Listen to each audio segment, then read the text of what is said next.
The UFC Abu Dhabi card on August 3 just loaded up with a couple of legends joining the card. Former welterweight title challenger Nick Diaz makes his return to action for the first time in nearly 3 years when he clashes with Vice and Luke in a 5-round company main event.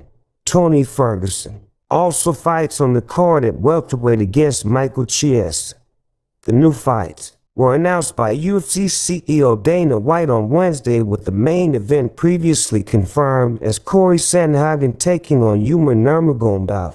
During the announcement, White declared Sandhagen versus Nurmagomedov as a no-one contender fight, with the winner earning a bantamweight title shot. Diaz booking a fight comes as a surprise after his last outing against Robbie Lawler in 2021 didn't exactly inspire confidence that he was anywhere near the prime of his career. Still, the 40-year-old legend never strays too far away from the gym as he continues training and teaching while working with his brother Nate Diaz and longtime teammates such as Gilbert Melendez and Jake Shields. Diaz's most recent win came all the way back in 2011 against B.J. Penn.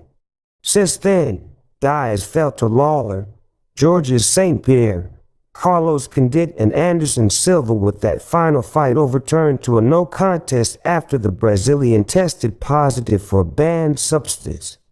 As for Luke, he attempts to get back on track after suffering a knockout loss to Joaquin Buckley back in March, which dropped his record to 1-3 over his past 4 fights. Prior to that run, Luke was nearing title contention after rattling off 4 wins in a row, including victories over former UFC champion Tyron Woodley and Randy Brown. Meanwhile, Ferguson returns in a match that White teased as potentially the final fight of his career.